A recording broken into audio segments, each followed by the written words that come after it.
Pride and Prejudice, by Jane Austen. Chapter 45. Convinced as Elizabeth now was that Miss Bingley's dislike of her had originated in jealousy, she could not help feeling how unwelcome her appearance at Pemberley must be to her, and was curious to know with how much civility on that lady's side the acquaintance would now be renewed. On reaching the house, they were shown through the hall into the saloon, whose northern aspect rendered it delightful for summer. Its windows, opening to the ground, admitted a most refreshing view of the high woody hills behind the house, and of the beautiful oaks and Spanish chestnuts which were scattered over the intermediate lawn. In this house they were received by Miss Darcy, who was sitting there with Mrs. Hurst and Miss Bingley, and the lady with whom she lived in London.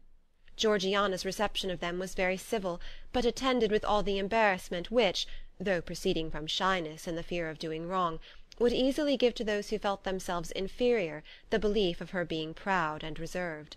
Mrs. Gardiner and her niece, however, did her justice, and pitied her. By Mrs. Hurst and Miss Bingley they were noticed only by a curtsy, and on their being seated, a pause, awkward as such pauses must always be, succeeded for a few moments. It was first broken by Mrs. Annesley, a genteel, agreeable-looking woman, whose endeavour to introduce some kind of discourse proved her to be more truly well-bred than either of the others; and between her and Mrs. Gardiner, with occasional help from Elizabeth, the conversation was carried on. Miss Darcy looked as if she wished for courage enough to join in it, and sometimes did venture a short sentence when there was least danger of its being heard. Elizabeth soon saw that she was herself closely watched by Miss Bingley, and that she could not speak a word, especially to Miss Darcy, without calling her attention. This observation would not have prevented her from trying to talk to the latter, had they not been seated at an inconvenient distance, but she was not sorry to be spared the necessity of saying much. Her own thoughts were employing her. She expected every moment that some of the gentlemen would enter the room. She wished, she feared that the master of the house might be amongst them, and whether she wished or feared it most, she could scarcely determine. After sitting in this manner a quarter of an hour without hearing Miss Bingley's voice, Elizabeth was roused by receiving from her a cold inquiry after the health of her family. She answered with equal indifference and brevity, and the others said no more. The next variation which their visit afforded was produced by the entrance of servants with cold meat, cake, and a variety of all the finest fruits in season. But this did not take place till after many a significant look and smile from Mrs. Annesley to Miss Darcy had been given, to remind her of her post. There was now employment for the whole party, for though they could not all talk, they could all eat, and the beautiful pyramids of grapes, nectarines, and peaches soon collected them round the table. While thus engaged, Elizabeth had a fair opportunity of deciding whether she most feared or wished for the appearance of Mr. Darcy, by the feelings which prevailed on his entering the room, and then, though but a moment before she had believed her wishes to predominate, she began to regret that he came. He had been some time with Mr. Gardiner, who, with 2 or 3 other gentlemen from the house, was engaged by the river, and had left him only on learning that the ladies of the family intended a visit to Georgiana that morning. No sooner did he appear than Elizabeth wisely resolved to be perfectly easy and unembarrassed, a resolution the more necessary to be made, but perhaps not the more easily kept, because she saw that the suspicions of the whole party were awakened against them, and that there was scarcely an eye which did not watch his behaviour when he first came into the room. In no countenance was attentive curiosity so strongly marked as in Miss Bingley's, in spite of the smiles which overspread her face whenever she spoke to one of its objects, for jealousy had not yet made her desperate, and her attentions to Mr. Darcy were by no means over. Miss Darcy, on her brother's entrance, exerted herself much more to talk, and Elizabeth saw that he was anxious for his sister and herself to get acquainted, and forwarded as much as possible every attempt at conversation on either side. Miss Bingley saw all this likewise, and in the imprudence of anger, took the first opportunity of saying, with sneering civility, "Pray, Miss Eliza, are not the Blankshire militia removed from Meryton? They must be a great loss to your family." In Darcy's presence she dared not mention Wickham's name, but Elizabeth instantly comprehended that he was uppermost in her thoughts, and the various recollections connected with him gave her a moment's distress, but exerting herself vigorously to repel the ill-natured attack, she presently answered the question in a tolerably detached tone. While she spoke, an involuntary glance showed her Darcy, with a heightened complexion, earnestly looking at her, and his sister overcome with confusion, and unable to lift up her eyes. Had Miss Bingley known what pain she was then giving her beloved friend, she undoubtedly would have refrained from the hint, but she had merely intended to discompose Elizabeth by bringing forward the idea of a man to whom she believed her partial, and to make her betray a sensibility which might injure her in Darcy's opinion, and perhaps to remind the latter of all the follies and absurdities by which some part of her family were connected with that corps. Not a syllable had ever reached her of Miss Darcy's meditated elopement.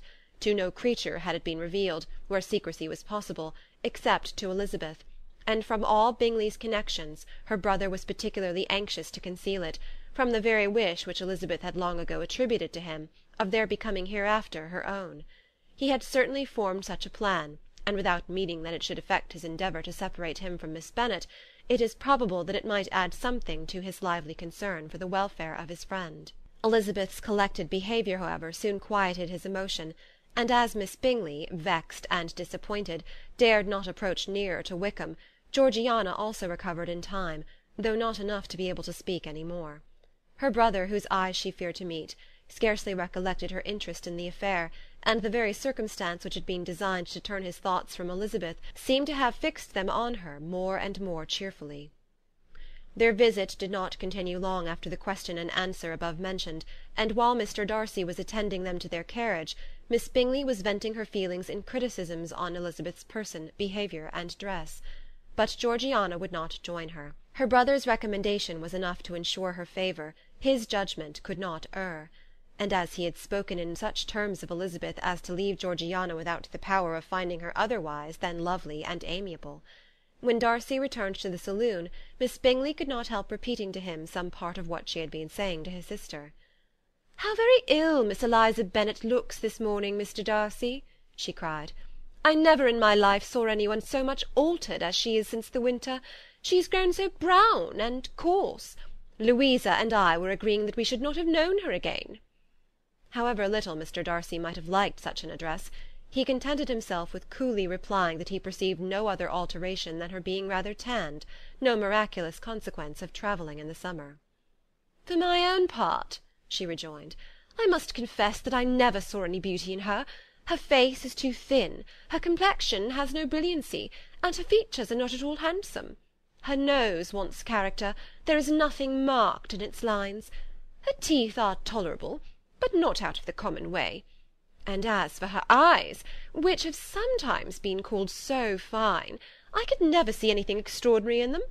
They have a sharp, shrewish look, which I do not like at all, and in her air altogether there is a self-sufficiency without fashion which is intolerable."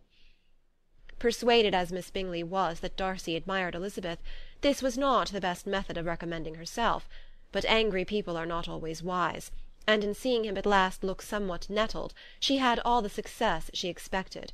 He was resolutely silent, however, and from a determination of making him speak, she continued, "I remember, when we first knew her in Hertfordshire, how amazed we all were to find that she was a reputed beauty, and I particularly recollect your saying one night, after they had been dining at Netherfield, 'She a beauty! I should as soon call her mother a wit.' But afterwards she seemed to improve on you, and I believe you thought her rather pretty at one time." "Yes," replied Darcy, who could contain himself no longer, "but that was only when I first saw her, for it is many months since I have considered her as one of the handsomest women of my acquaintance."